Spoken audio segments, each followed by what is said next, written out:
Stanford is near to my heart, not least because I live just a mile and a half from here. Of course, if my accent hasn't given it away, for the first part of my life, I had to admire this place from a distance. I went to school on the other side of the country at Auburn University in the heart of landlocked eastern Alabama. You may not know this, but I was on the sailing team all 4 years. It wasn't easy. Back then, the closest marina was a 3-hour drive. For practice, most of the time, we had to wait for a heavy rainstorm to flood the football field. And tying knots is hard. Who knew? Yet somehow, against all odds, we managed to beat Stanford every time. We must have gotten lucky with the win. Kidding aside, I know the real reason I'm here, and I don't take it lightly. Stanford and Silicon Valley's roots are woven together. We're part of the same ecosystem. It was true when Steve stood on this stage 14 years ago. It's true today, and presumably, it'll be true for a while longer still. The past few decades have lifted us together. But today, we gather at a moment that demands some reflection. Fueled by caffeine and code, optimism and idealism, conviction and creativity, generations of Stanford graduates and dropouts have used technology to remake our society. But I think you would agree that lately, the results haven't been neat or straightforward. In just the 4 years that you've been here at the farm, things feel like they've taken a sharp turn. Crisis has tempered optimism. Consequences have challenged idealism. And reality has shaken blind faith. And yet we are still drawn here. For good reason. Big dreams live here, as do the genius and passion to make them real. In an age of cynicism, this place still believes that the human capacity to solve problems is boundless. But so it seems is our potential to create them. That's what I'm interested in talking about today. Because if I've learned one thing, it's that technology doesn't change who we are, it magnifies who we are, the good and the bad. Our problems in technology, in politics, wherever, are human problems. From the Garden of Eden to today, it's our humanity that got us into this mess, and it's our humanity that's going to have to get us out.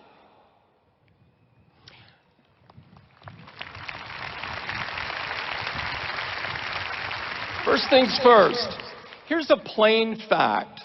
Silicon Valley is responsible for some of the most revolutionary inventions in modern history.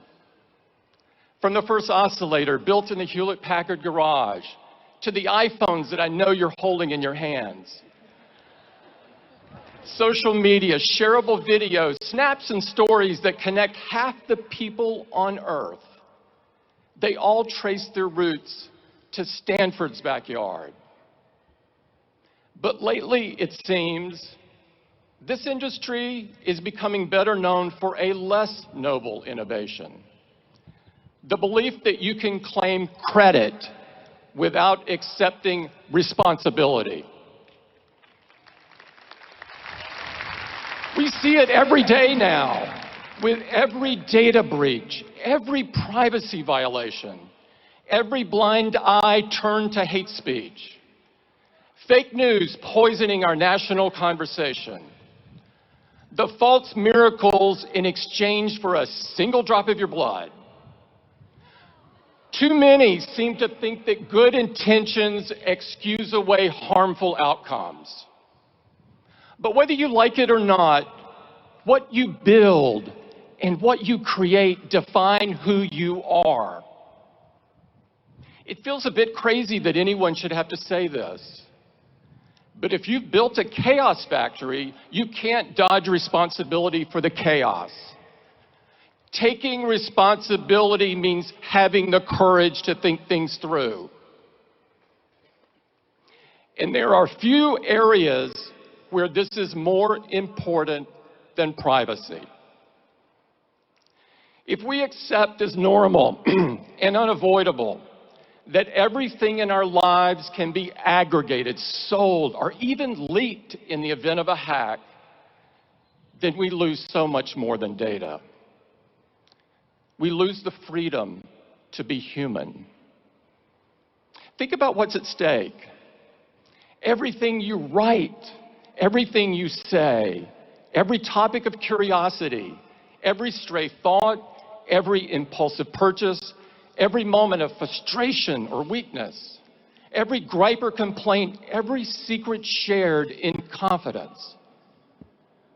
In a world without digital privacy, even if you have done nothing wrong other than think differently, you begin to censor yourself. Not entirely at first, just a little, bit by bit. To risk less, to hope less, to imagine less, to dare less, to create less, to try less, to talk less, to think less. The chilling effect of digital surveillance is profound, and it touches everything.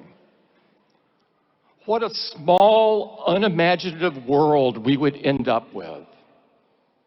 Not entirely at first, just a little, bit by bit. Ironically, it's the kind of environment that would have stopped Silicon Valley before it had ever gotten started. We deserve better. You deserve better. If we believe that freedom means an environment where great ideas can take root, where they can grow and be nurtured without fear of irrational restrictions or burdens, then it's our duty to change course. Because your generation ought to have the same freedom to shape the future as the generation that came before. Graduates, at the very least, learn from these mistakes. If you want to take credit, first, learn to take responsibility.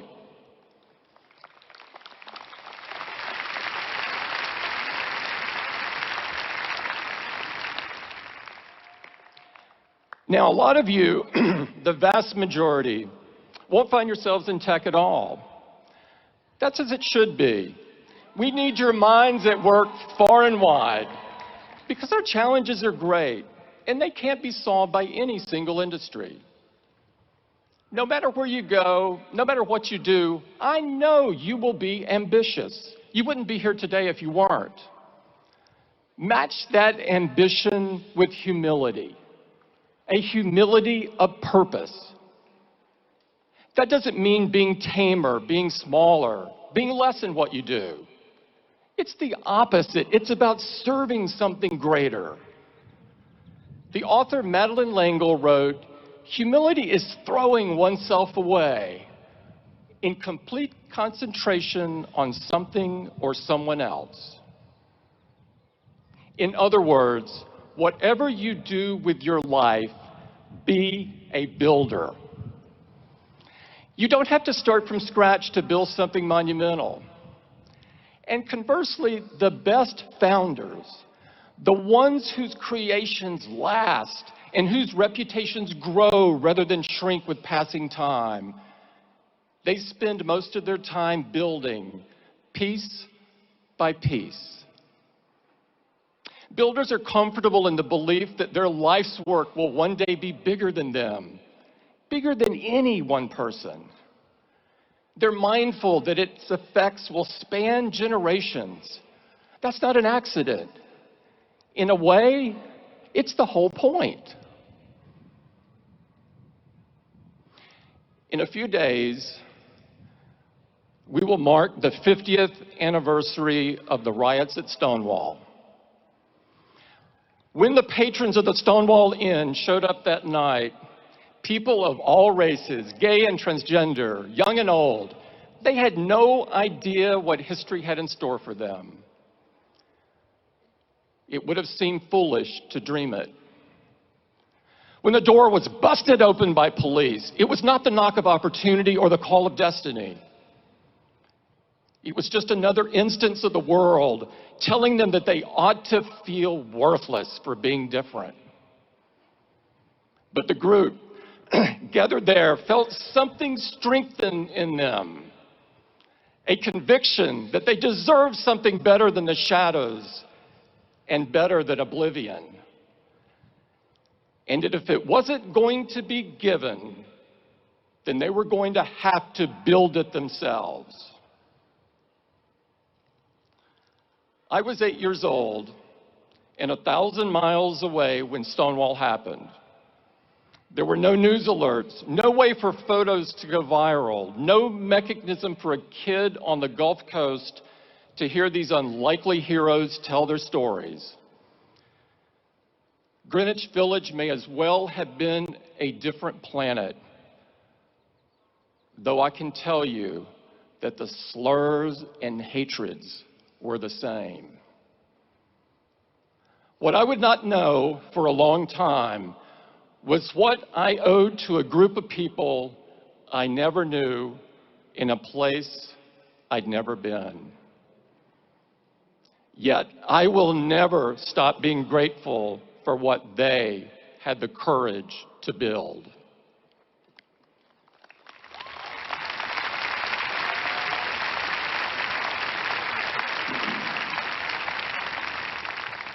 Graduates, being a builder is about believing that you cannot possibly be the greatest cause on this earth because you aren't built to last. It's about making peace with the fact that you won't be here for the end of the story. That brings me to my last bit of advice. 14 years ago, Steve stood on this stage and told your predecessors, your time is limited, so don't waste it living someone else's life. Here's my corollary. Your mentors may leave you prepared, but they can't leave you ready. When Steve got sick, I had hardwired my thinking to the belief that he would get better. I not only thought he would hold on, I was convinced down to my core that he'd still be guiding Apple long after I, myself, was gone. Then one day, he called me over to his house and told me that it wasn't going to be that way. Even then, I was convinced he would stay on as chairman, that he would step back from the day-to-day but always be there as a sounding board. But there was no reason to believe that. I never should have thought it. The facts were all there. And when he was gone, truly gone, I learned the real, visceral difference between preparation and readiness. It was the loneliest I've ever felt in my life, by an order of magnitude. It was one of those moments where you can be surrounded by people, yet you don't really see, hear, or feel them. But I could sense their expectations. When the dust settled, all I knew was that I was going to have to be the best version of myself that I could be. I knew that if you got out of bed every morning and set your watch by what other people expect or demand, it'd drive you crazy. So what was true then is true now. Don't waste your time living someone else's life. Don't try to emulate the people who came before you to the exclusion of everything else, contorting into a shape that doesn't fit. It takes too much mental effort that should be dedicated to creating and building. You'll waste precious time trying to rewire your every thought, and in the meantime, you won't be fooling anybody. Graduates, the fact is, when your time comes, and it will, you'll never be ready. But you're not supposed to be. Find the hope in the unexpected. Find the courage in the challenge. Find your vision on the solitary road. Don't get distracted. There are too many people who want credit without responsibility. Too many who show up for the ribbon cutting without building anything worth a damn. Be different. Leave something worthy. And always remember that you can't take it with you. You're going to have to pass it on. Thank you very much, and congratulations to the class of 2019.